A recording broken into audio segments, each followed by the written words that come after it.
Moussala et Zali à hôtel de filles. Ceux qui n'ont pas ça, or, je viens de procurer, parce que c'est au problème, ça au sécurisé que l'on a au mais bis de bini tout ça. Mais là, ça n'a pas été.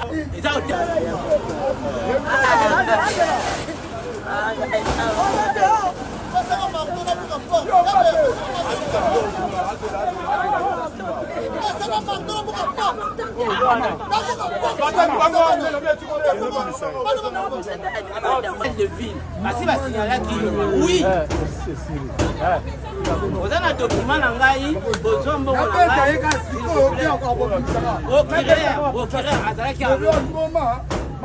c'est bien. Alors,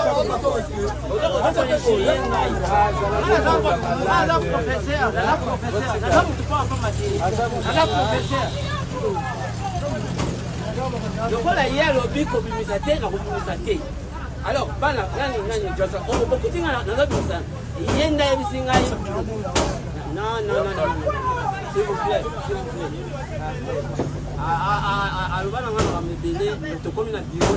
En tout cas, personne n'a parole.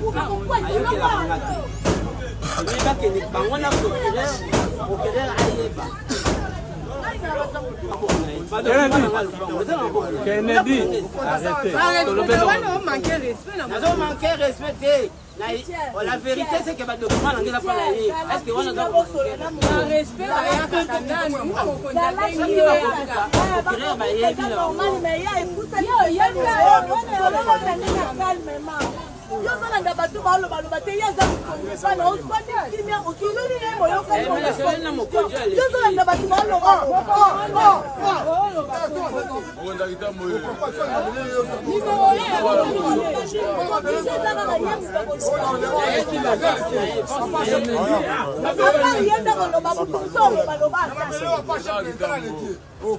vraiment akenda cadastre bapesie ba certificat avant ba menacer biso boy falaki babana nanu na likolo kuna batuni bango est-ce que batoyo baza cadastre est-ce que batoyo baza registré basali eloko wana te me baye baye kobimisa biso lokwa banyama ata to matato kita to mona tina ya esengo ya régime te parce que tozana balobelité balobaki le peuple d'abord mais toye komona ke le peuple bazana droit ko souffrir ba veuve ba mama bazonyokwa mana bana na nzela tala nani libanda tala toza libanda falaki ba ata soki baboyi batali quand même ata ndenge tokendaki na cadastre tofutaki il falaki bakanisa biso ata un petit rien mais basani batiki biso toloba nini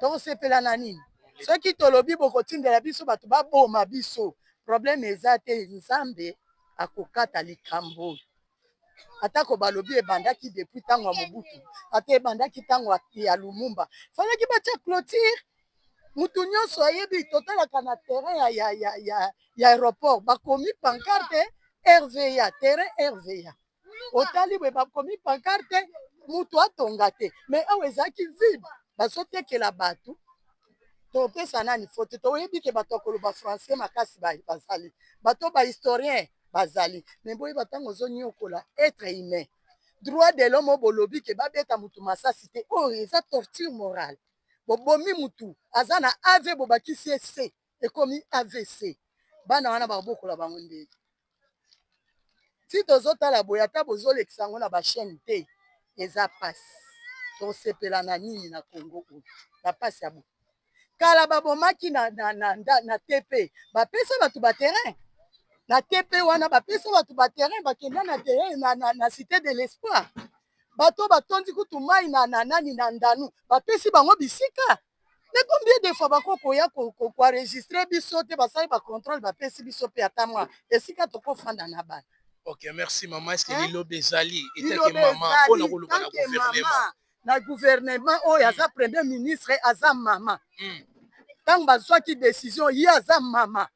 Aza premier ministre na lobby epa na ye mama comment ezaka nani? Comment ezaka nani? Mama Judith aza mama. Amemaki bana 9 mois. Aza na famille. Ntango azomona bazo maltraité ba mama. po baveve baza ebele ntango bazo maltraite bango akoki kolobela biso te. Mama Marti aza koko na biso mobali naye alobaki le peuple d'abord akoki kolobelela biso te. Mama Denise aza mama akolobelela biso te. Papa oyo eza mbala liboso nga koloba te kasi naleki etomona solution te.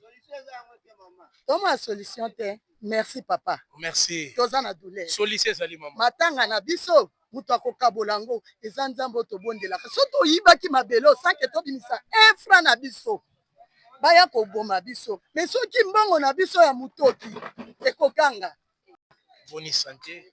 Santé eza bien te papa. Malili tolala libanda. Tolala libanda papa babuki biso bandako. Malili makasi tozo nyokwama na mboka na biso moko tozo souffrir lokwa to an étranger.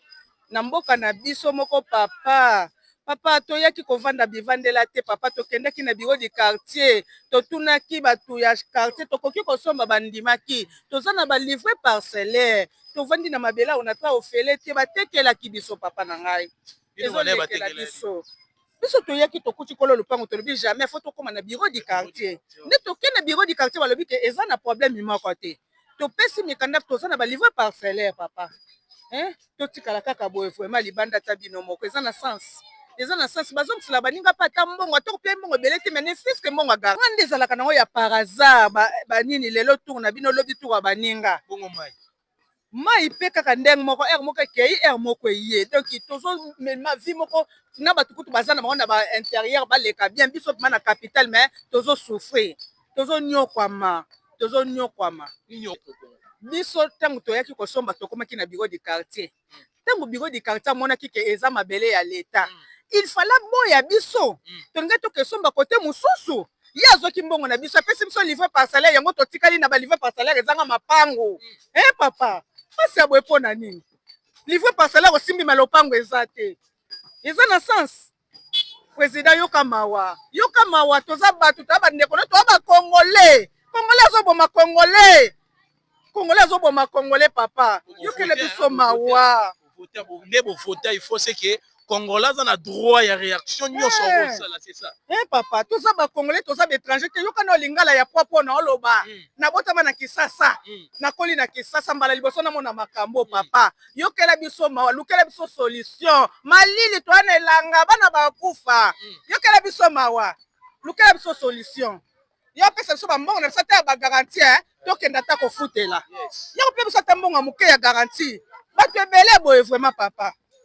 Tola la libanda na malili o mupepa to te rido mupepa so ye rido ekoyi nango souffrance tete to telengana na biloko na maboko bo place na simbisaki mukolo ndaka bia kozwa biloko na yo tende na otelengana nango la chambre etikali nde tozo lala kabo pa okuti ezale oyo lobi kaka totiaki libozwi kaka ba oyo batole po oyo nga nazalaki na ba maison trois maisons balocataire baza kofuta Zuka porte bobambi bolali donc kolala te bokolala ndeni ta biloko mosusu libanda tozozipa ata bozipi bazoyiba biloko mosusu tobombisi yango mosika totoyola soko kote na chambre kote oyo lokuta na salon na couloir tina bachambre biloko plein to tozolala donc nde tolala donc mawa kaka. Merci mama. Nini okoyebisa na mokonzi ya mboka président Fachi Beton nini okoyebisa na mokonzi ya mboka na ba condition oyo bozo souffrir na ba condition bozo mona ngo nini okoyebisa na président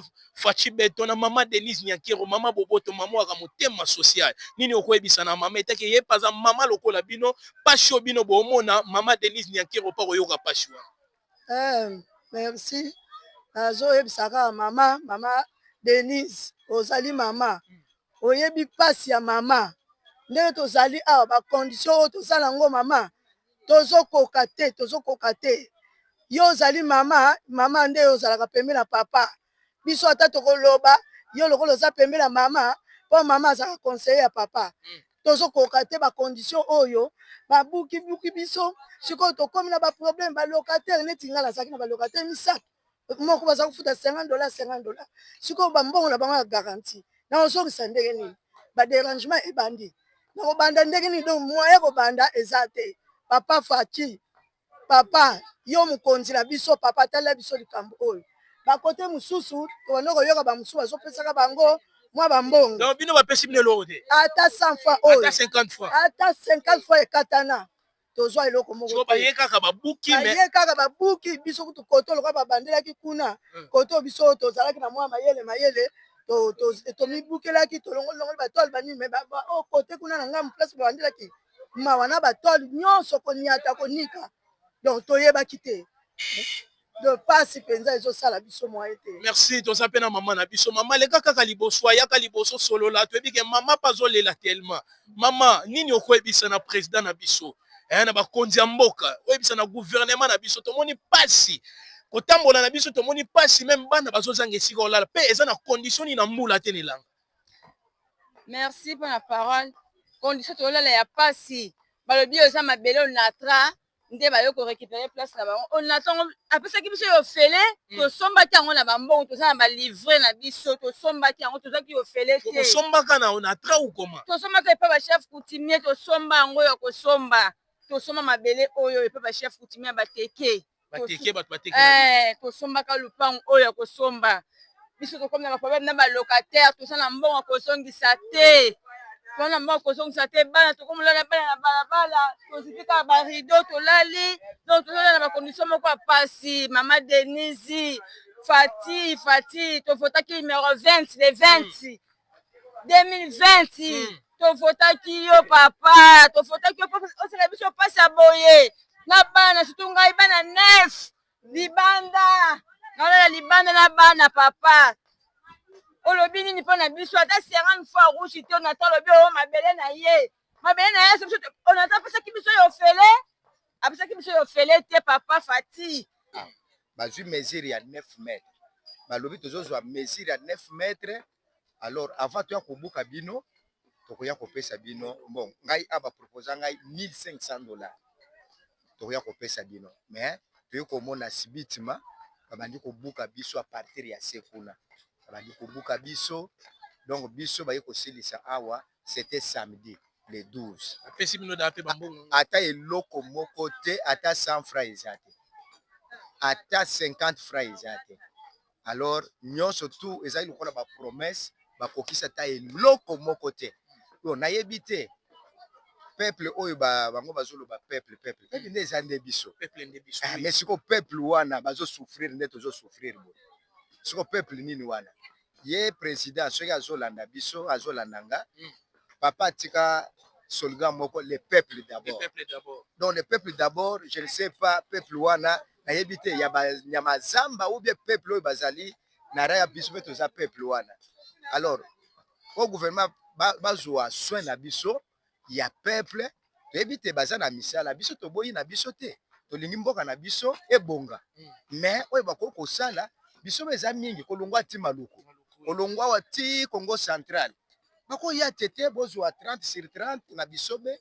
bapesi bato mwa ya mo eloko longola tole na yo longola mwa eloko okende kovanda na bana mais boy tala na minda condition eza donc awa lokola bango awa wese eza te douche eza te esika bakokende eza te nayebi te bakosokola ndenge nini mpe bakosumba ndenge nini donc bapompa mai nyonso bakati nyonso courant eza te on a courant pesa eloko te bakati nyonso soko tali bakati nyonso courant eza te mai eza te eloko moko eza te bon naso comprendre te na bango badepute oyo badepute wana baya koluka bavoi epa na biso badepute bazali awa oyo ya masina bazali ata moko aye te ndenge toza boye mais tanto koma 2028 bakoyamba yango biso badepute opesa biso bavoi ya mbala oyo donc bango bayeba te basumbi nde na nganda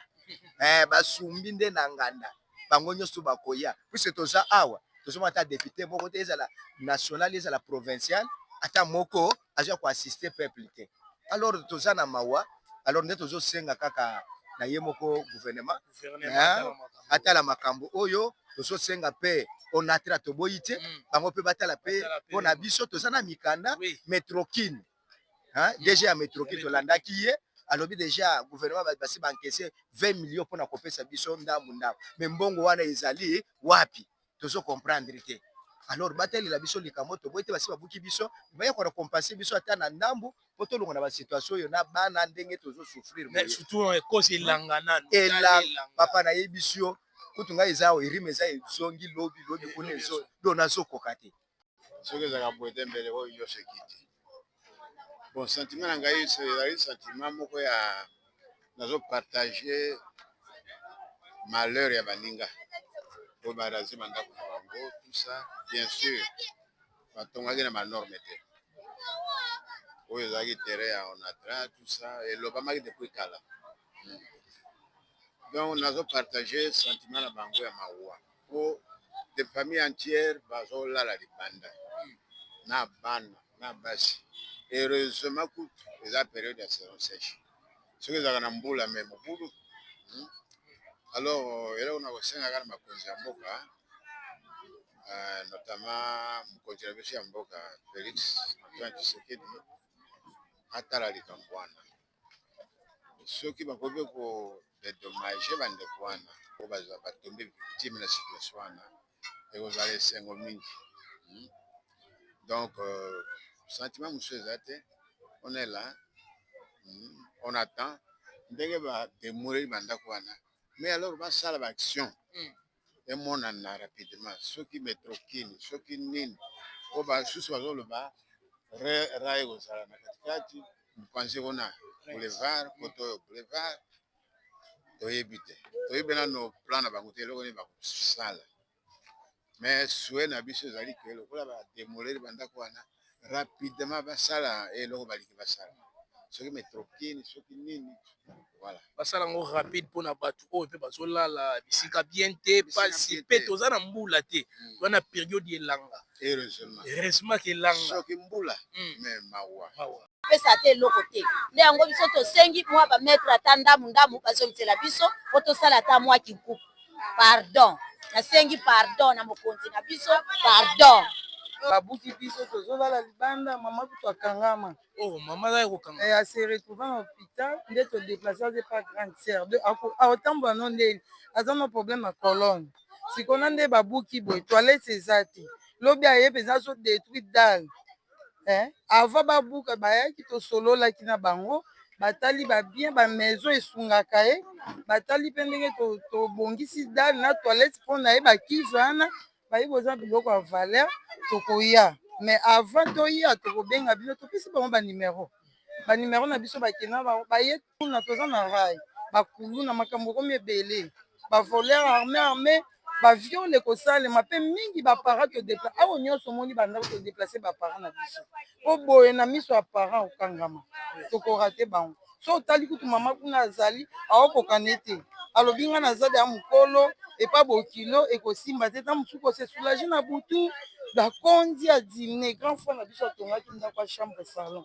babuki yango nde moto esoulageaka ye soki azwi ake afuti lelo kutu aya nayokeli ma sikoyo tokosuka wapi bakoboma bato mpe ndenge azobuka azoningisa ndako mobimba ala longue toza na elanga soki mbula ebandi bandako ebele omoni ekweya mpe eza bariske bokoki olala na butu ale ekwei eza gouvernement tala biso makambo toyokana ye mbongo so apesaki ata mbongo tokoki oluka ata quelque part mpo boye bamosusu bazalika 15 metre yango bakie mobimba awa bato bakie mobimba bato baolala libanda siko tosuka ndenge. Il y a deux familles qui passent des moments à la Belle Étoile, qui n'ont pas des endroits à aller, qui n'ont rien bénéficié de la part de l'État.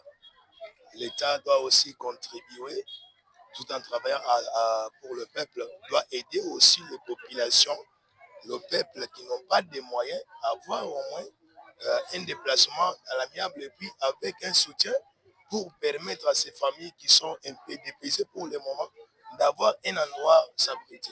Si vous pouvez passer la nuit, si vous allez voir un peu l'ambiance qui est là, il n'y a pas d'abord du courant. Privé du courant, ça fait 5 mois. Mais c'est depuis quand que vous n'avez pas du courant? Ça fait 5 mois qu'il n'y a pas du courant de ces côtés. Ça fait déjà 5 mois qu'il n'y a pas du courant. Il n'y a pas du courant de ces côtés. Et de l'eau? Il y a côté Imbal, il y a du courant, mais de notre côté ici, il n'y a pas du courant. Ça fait un peu 5 mois. Imaginez aussi, et tant de colons là. Okay, il n'y a pas la sécurité. Il n'y a pas la sécurité. Tant de colons, des arrestations arbitraires, permanentes.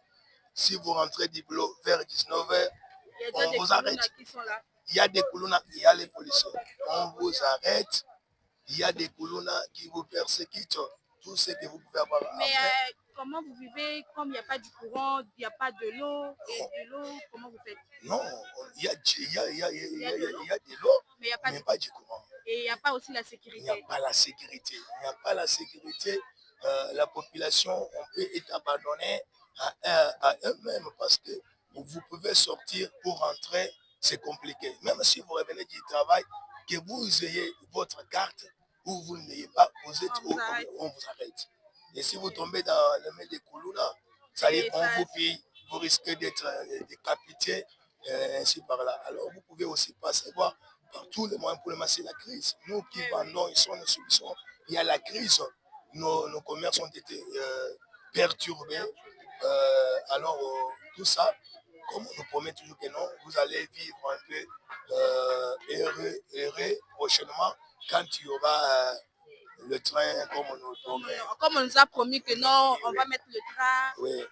Alors tout ça, c'est ça, voilà notre inquiétude. Et le message que vous pouvez passer au président? Le message que nous passons au président de la République en tant que Kassaïen, veillez, c'est bien nous qui vous avons voté. En majorité, nous avons été victimes à cause de notre vote que non, ils ont tué leurs frères. Qu'ils pensent aussi à ses frères. La plupart, si vous sillonnez sur rail, toutes les maisons des boutiques, ce sont les Louba. Alors nous avons perdu nos commerces, nous souffrons. Et aussi à ce peuple qui l'ont élu pour la deuxième mandat, majoritairement, si on devait démolir, on devait au moins indemniser même avec un petit rien. Tous ces mamans qui vivent ici pendant 30 ans, ils ont construit leur maison, même si c'était le terrain de l'ONOTRA. Mais le président Félix travaille pour le peuple. Ils doivent aussi penser à ce peuple pour le moment. Alors, si aujourd'hui vous avez fait 30 ans et vous n'avez pas un endroit logé avec votre famille, vous n'avez pas de moyens, par où vous allez commencer? Alors, le président Félix doit penser aussi à cela.